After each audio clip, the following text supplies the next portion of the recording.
Good morning, Husker fans. Ethan Vise, 4 hours to Lincoln. A very battered, upset. Can't describe it.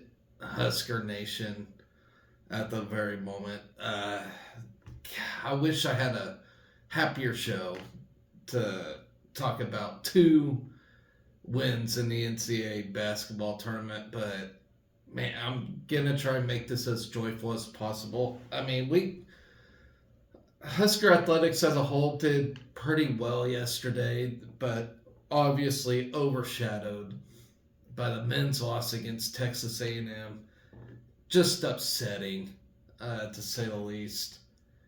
Um, the players, I feel bad for the players because they did put in so much work this year, only just to go and, for one, get that shitty storyline with the athletic director and all that.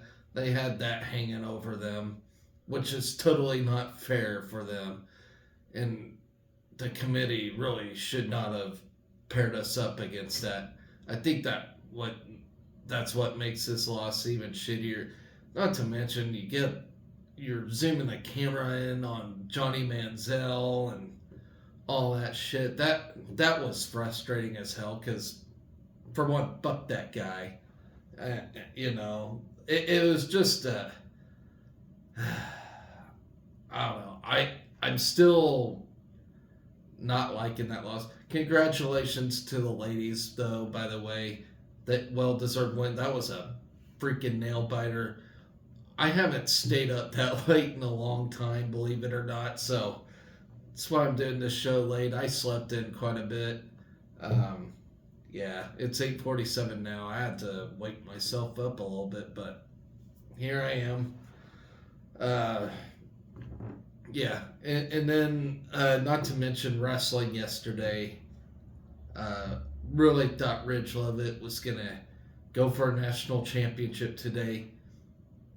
This one is on him. He fucked around, chose top in the third period for some dumbass reason, and could not write out whoever he was wrestling. I can't even remember the guy's name at the moment, but chose top. I, that's the golden rule of wrestling: is you don't freaking choose top unless you. I don't know, but you usually choose bottom if it's a freaking scoreless affair. Especially in third period, you just don't do it in the third period. So dumb on him. Now he's wrestling in the consolation rounds. So we get no national champion this year. So just a very upsetting day yesterday. There's still a lot of good that happened in Husker athletics yesterday. It just got kind of overshadowed by some dumb decisions by some wrestlers, and basketball lost to A&M, and having to see Johnny Manziel. So all those things, yeah, I'll talk about here in a minute. So yeah, I hope you're all having a good weekend. Uh, all those. Do me a favor, hit that subscribe button. Let's talk about our Saturday. And obviously today, as this show is uploading, we'll have the medal round go on for wrestling, and that'll be it. We won't have anybody live tonight in the championship round. It's very upsetting, to say the least. So let's talk about wrestling real quick and get that out of the way. So, um, five Huskers do earn All American honors, which is a great, great honor to have.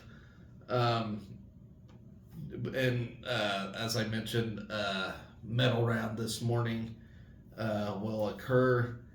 Nebraska's five All NCAA All Americans marks the fifth time in 7 years the program has had four or more claim the award. Since 2012, Nebraska has had at least two wrestlers receive All American honors, and the program has earned a total of 136 combined awards from 75 wrestlers. Um, so, first round yesterday, we had the consolation quarterfinals. No, excuse me. We had the semifinals and the blood round. If you don't know what the blood round is, it means it's the final it's the final round of win or go home. And we had a good round of that. Uh, Obviously, not a good semifinal. Ridge Lovett took on Caleb Hinson from Virginia Tech. And scoreless the whole. I'm not even going to really explain it all, but scoreless the whole first period. Ridge Lovett chose top. Caleb Hinson gets out. And the whole match, when the guys were going neutral, just could not get a takedown. It was evenly matched. Nobody could get a takedown. So then the third period, you get your Ridge Lovett got his choice of top or bottom. And so if you don't know what to do in that situation, you either go bottom so you can get that escape point, okay, which Caleb Hinson did in the second period, or you, if you don't feel like you can get out, then just choose neutral, But Ridge was trying to ride him out that whole third period. Did not get that minute riding time. I don't even know how much he had accumulated. I mean, he rode him out for a good 15, 20 seconds, but you got to get a minute to get that point, to tie the match up, but just could not do it. So I don't understand that decision. Ridge might have felt like he had a chance to ride him out. I mean, ultimately, most of the time, Ridge is good at, being on top, but it did not work this time around. This Caleb Hinson was too good for that. And so he fucked around and found out. So he moves on to the consolation round. I'm so disheartened by it because this was going to be his year for a championship. Did not get it. And just sad to see him go out that way. And hopefully, his mind is right and wrestles all the way through to get third place. I no doubt he can get third place. All these guys, it seems like when it's either all or nothing for us in these rounds, we drop a match and then we say, well, we ain't champions, so we don't really give a shit now. This is your chance just to wrestle back and finish the best you can, and hopefully that is these guys' mindsets. I understand it sucks. You ain't gonna be a national champion, but at least just finish the best you can. So very, very frustrating to say the least to go out that way. So in that same round, we had the blood round. Caleb Smith, Brock Hardy, Peyton Robb, and Antrell Taylor all won victories in the round of 12 and secured the NCAA All-American status for themselves. So that's the 5 that we have, deservedly so. Caleb Smith, seeded 15th, gets an All-American. If you're seeded 9 and below and earn All-American status, you really earned that status. So good job by Caleb Smith and the rest of the gang for achieving that. It does look like we could get a top 10 team finish this year, which ultimately seems like the goal every year. And you know what? I think last year we only earned like 3 All-Americans. I can't remember. I gotta look back, but 5's a pretty good number. Penn State gets all freaking 10. and they already secured the team title, so that ultimately sucks. They take the fun out of it. They really do. Lenny Pinto, Silas Allred fought to the finish but fell and were eliminated. Pinto finished the year with a 24-6 record. That's incredibly frustrating. Well, Allred ended the season with a 26-8 mark. Them two did not match expectations this year at all. Hopefully they get that monkey off their back next year. I'm really trying to make this show fun, folks. I'm sorry. All right, so moving on. The consolation quarterfinals. Caleb Smith secured a takedown in overtime to earn the 5-2 decision over South Dakota State's Tanner Jordan. Brock Hardy then met North Carolina State's Ryan Jack. Hardy was down early before he got the pin in period 2 to advance. Both Huskers will wrestle this morning in the consolation semis, as Smith will face number 12 Anthony Noto from Lock Haven, and will meet Hardy will meet number 6 Lachlan McNeil from North Carolina. Two very good wrestlers. It'll be a very difficult medal round, to say the least. And there you go. So, good luck to our guys this morning. All right, so moving on. I don't know. Should I start with a good or bad? Well, let's talk about that basketball game. I know that's what you're all here for. I'll just be brief about it. I don't want to talk about this a lot. We're done for the year now, so it is what it is. I will say, great season for us. We did have a great season. We haven't seen a season like this mostly in our lives. So great season, and I'm proud of this group. I know it's cliche, but I am. 98-83 loss to Texas A&M, and I want to get on here and rant about it, but number one, these kids' season came to an end, and number two, it is what it is. You can be mad all you want, but we're just not a basketball school. Basketball is not our game, at least not yet. Now, this group could lay a foundation, as Fred Hoiberg said, but at the end, we don't have much history when it comes to basketball at UNL. So, why be mad at these kids? There's really nothing they can do about it now. A lot of them are moving on and either maybe pro or other things in life, and they're upset enough. So no need to lay any more shit on them, and maybe this group is special enough and lays a foundation to where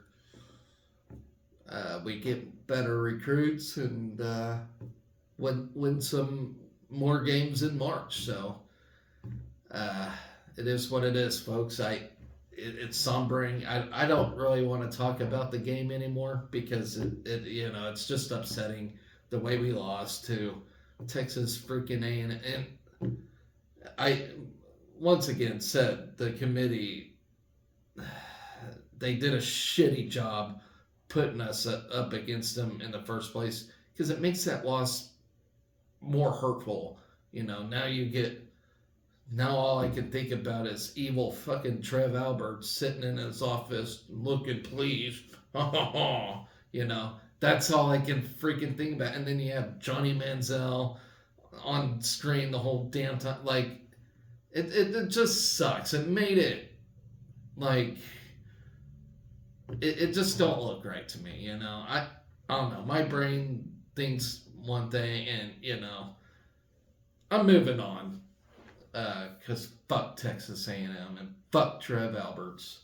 All right, so let's talk about another loss real quick. Before I get to the good stuff, I promise we'll have some better stuff here on the show. So women's tennis taking on Northwestern. The Nebraska women's tennis team had a strong start against Northwestern, but fell 3-4 in the Big Ten Friday matchup. Despite an upset win and clinching the doubles point, the conference duel came down to court 5, and the Big Red came up just short. Doubles play, number 75, Anna Zamburek and Anfisa Danilchenko defeated Brittany Liu and Mariah Shuzarina. I hope I got that right. 6-2 on court 2. Then on court 1, Rafael Lacassi and Maja Petrovic defeated number 50 Christina Hand and Justine Long 6-2 to put the Huskers in the lead. Going into singles, Isabel Androva Gallego and Lucy Loy's match was abandoned at 3-4 after securing the doubles point on courts 1 and 2. For the singles competition, court 1, Lacassi was defeated 3-6, 1-6 by Maria Shuzarina to tie Northwestern with Big Red. Petrovic on court 4 lost to Pratt 4-6, 2-6, putting the Wildcats in the lead. Court 6, Lloyd grabbed the 6-2, 6-3 win against freshman Nina Feldman to keep her undefeated streak alive. Androva Gallego took the first set on court 3, but ultimately fell to number 88 Christina Hand 6-3, 3-6, 1-6 on court 2. Danilchenko won in straight sets 7-6 and 6-4 against Justine Leong. With the match tied up, Zamburek pushed Riley. Man, how do you pronounce that? Kylie Rabjons to 3 sets, but lost 6-4, 5-7, and then 4-6. Up next for the Huskers, they'll host Illinois tomorrow at 11 a.m. So another tough matchup for the women's tennis team. You know, they played fairly well against a pretty top-notch team. So, you know, it was a loss, but whatever. Let's move on to men's tennis. I promise this is the last loss to talk about from yesterday. I feel like if you just start with a bad, then you can end on a happier note. So in the season's highest ranked opponent matchup yet, in Big Ten opener, the number 53 Nebraska men's tennis team fell 2-5 to the number 18 Michigan State Spartans. Calvin Mueller grabbed a straight set win over nationally ranked number 34 Ronald Homan, but the points from Mueller and Lars Johan in singles were not enough to take down Michigan State. But well fought matchup, to say the least. To start off the match with doubles, Mueller and Johan competed in the number 2 slot against Max Sheldon and Ronald Hallman. The Spartans were able to pull ahead and take a 6-4 victory over Mueller and Johan on court 1. Recently ranked duo number 79 Anton Shep and Nick Weidenhorn took on Ozan Baris and Graydon Lair. Baris and Lair took the match 6-4, claiming the doubles point for Michigan State. Nikolai Saisov and Leo Linquet played Tame Alazma and Sebastian Collard on court 3, but their match was left unfinished at 5-5 with the doubles point decided. The Big Red had a split start to singles with 3 Huskers taking their first sets and 3 dropping them. Johan was the first to finish, taking his first set win to a straight set 6-1, 6-3 victory over Collard. On court 1, Shep faced number 11 Ozan Baris, currently the top-ranked player in the Big Ten, and fell 3-6, 2-6. Mueller was matched up against number 34 Ronald Hallman on court 2, and defeated the Spartans in straight sets 6-3, 6-2 to tie the match at 2-2. The win improved Mueller's number 2 slot record to 5-1 this spring. Weidenhorn competed in the number 4 slot against David Say. Say defeated Weidenhorn 6-0, 6-4 on court 5. Saisoa faced Sheldon and battled but fell 4-6, 4-6. Sheldon's win sealed the victory for Michigan State. But Rudy Christensen and Alisma played out their match on court 5. Christensen took the first set but dropped the second in the close match tiebreak 6-4, 1-6, 0-1 ultimately. Up next for the Huskers, they will head to Ann Arbor for another conference matchup. The Big Red will take on the Wolverines on Sunday, March 24th, with first serve set for 11 a.m. All right, so, ladies and gentlemen, we finally got some happier things to talk about. Let's talk about that women's basketball win last night against Texas A&M. At least we got that right. So that was a late game. I can't believe I actually stayed up and watched that. 9:30 my time was a freaking tip off. So that was just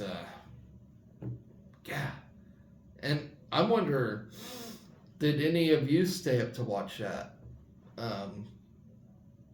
That was just because it looked like we had the game well in hand.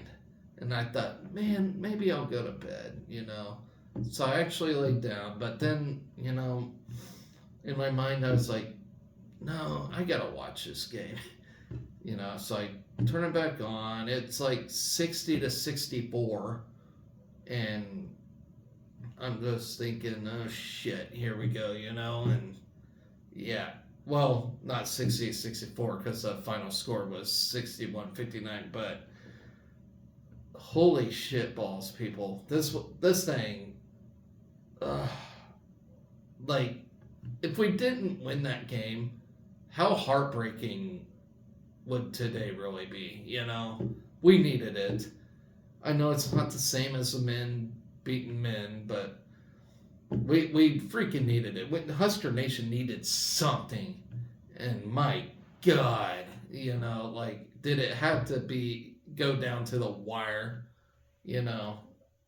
Come on. All right, so let's talk about this win real quick. Nisley hits 2 free throws with 14. Gosh, dang it, lost my spot. Okay, hold on.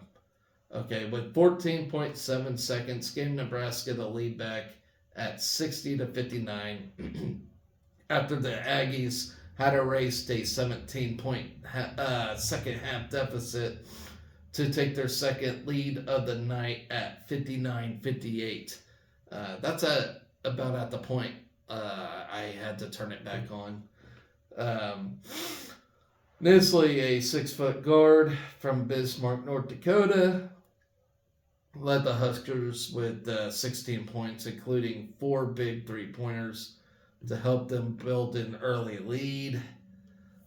Shelley's free throw with 2 seconds left pushed the margin to 2, and a desperation 3 by India Rogers missed everything as time expired to give Nebraska its first NCAA tournament win since 2014. Seems like the storyline was 2014 for everything, for both basketball sport. The Huskers also gave Coach Amy Williams her first NCAA tournament victory as a head coach. The number 6 seeded Huskers improved to 23-11 on the season and will advance to face the 3rd seeded hosts of Oregon State on Sunday at 3. The game will be televised live nationally by ESPN. The Beavers improved to 25-7 with a win over Eastern Washington in Friday's first game at Gill Coliseum. So winter sports continue in Lincoln. Okay, so the number 11 seed Texas A&M ended its season with a 19-13 record. Wish I can say that about the men. Alexis Markowski matched Nisley for team high scoring honors with 16 points while adding 6 rebounds despite battling first half foul trouble. Shelley managed 5.6 assists and 5 rebounds against an aggressive Aggie defense designed to limit her impact. And if y'all remember, we beat Oregon State in the men's side earlier this year, and that game was played in was it North or South Dakota? I can't remember, but hey, we beat the men, so maybe the women can beat the women. After Nebraska took a 17-point lead at 47-30 on the Kendall Coley three-pointer with 3:35 left in the third quarter. A&M's Aka Kulabi went off. She scored 20 points over the next 8 minutes to finish the second half with a game high of 26 after going scoreless in the first half.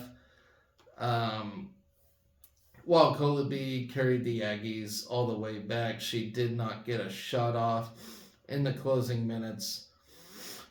As Nebraska's defense made huge plays down the stretch to capture the 9th NCAA tournament win in school history. I didn't realize we had quite that many, but there you go. In a low-scoring defensive slugfest in the first half, Nebraska led 14-12 at the end of the first quarter before pushing the lead to 27-20 at halftime. The Huskers then opened the second half with back-to-back threes from Nisley and got a third three from Nisley to start pulling away from the Aggies. The lead grew to 17 points before an explosive A&M rally. Nebraska hit 37% from the field while holding the Aggies to 36%. The Huskers also won the turnover battle 17-12. So good job there.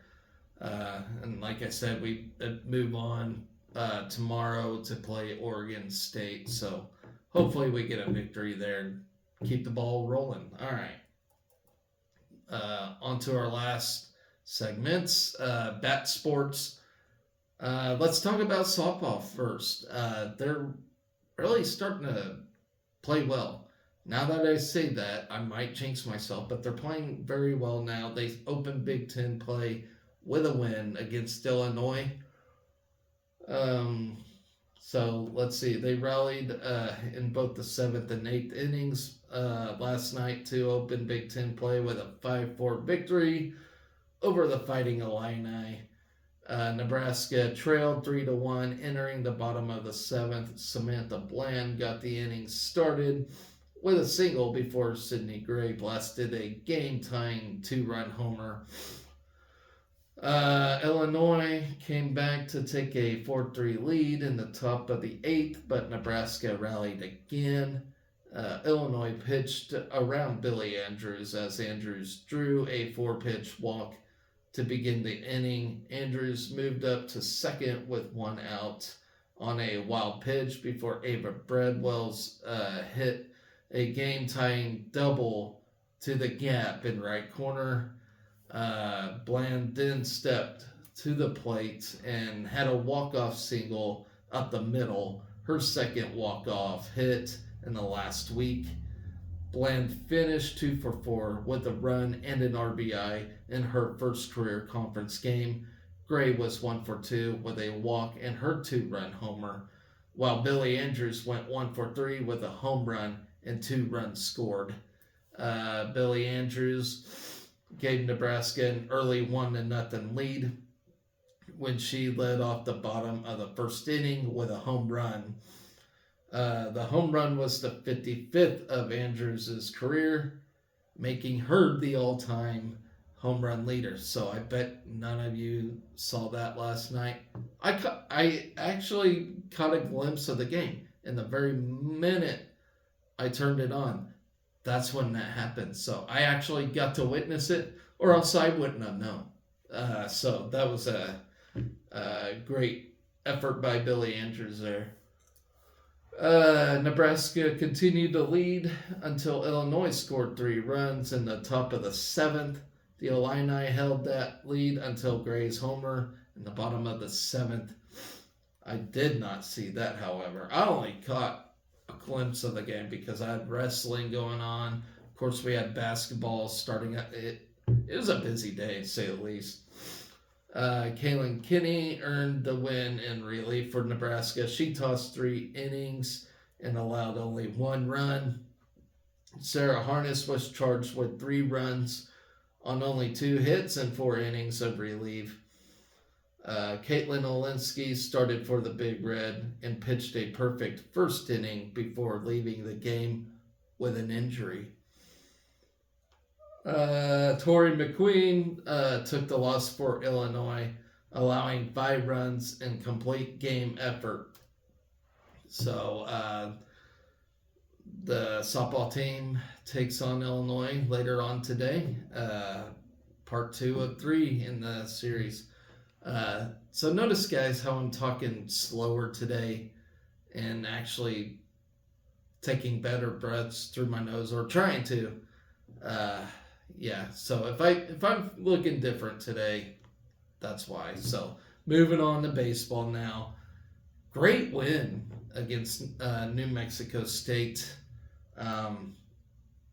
Brett Sears tallied a career-high 9 strikeouts and allowed just 2 hits across 8 scoreless innings as Nebraska opened the series with a 15-12 rout versus New Mexico State on Friday at Hawks Field. And how many of you actually went out and watched baseball last night? You know, it was actually chilly out there for that one.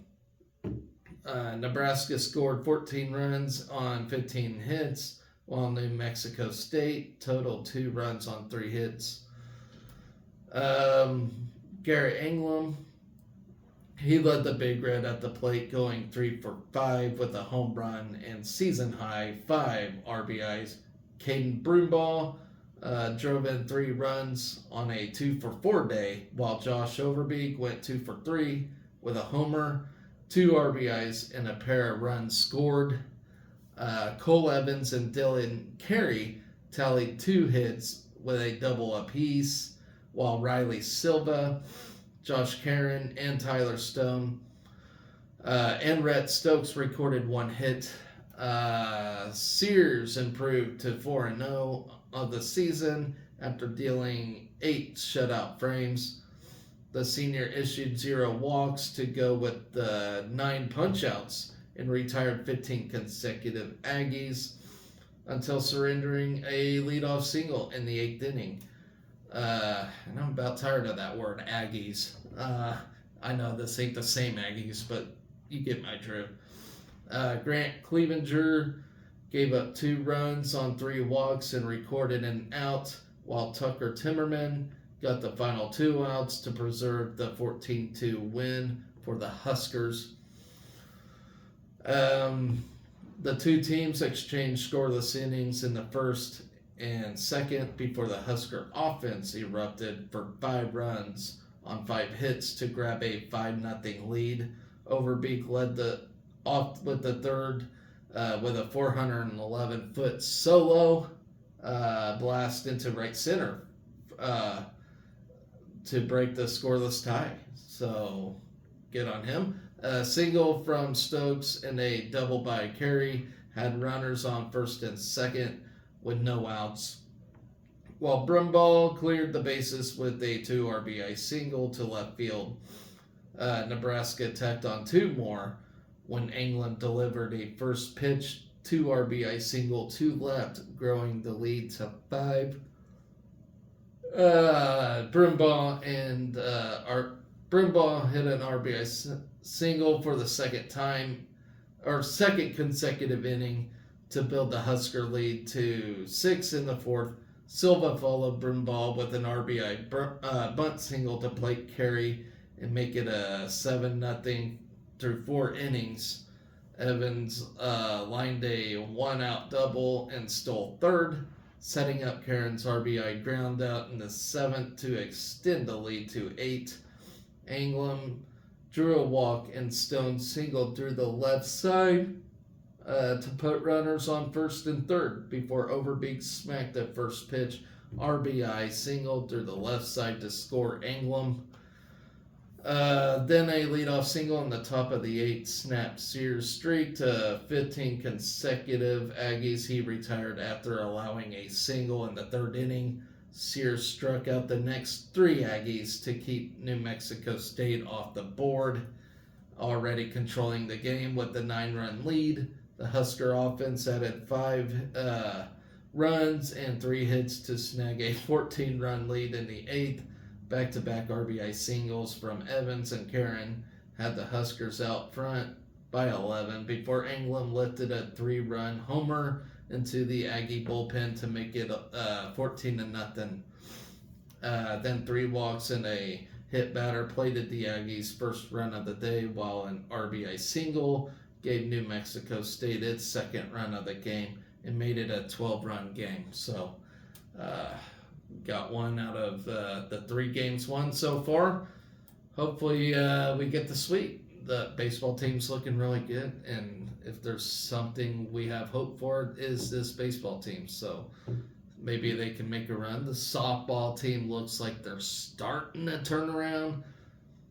Obviously, they had a very rough start to the season, so let's see how they do as well. Alright, so here's what we got on tap today. We do have some swimming and diving action today. I have mentioned you have Kelsey Claremont doing the platform diving today, and then you have Gina Jorgensen. Forgot what event she's doing. There's so many swimming events, but she does have one more event to swim through today. Hopefully we see something good out of that. Then, of course, the medal round for wrestling going on. Hopefully everybody finishes their respective medal round as high as they can.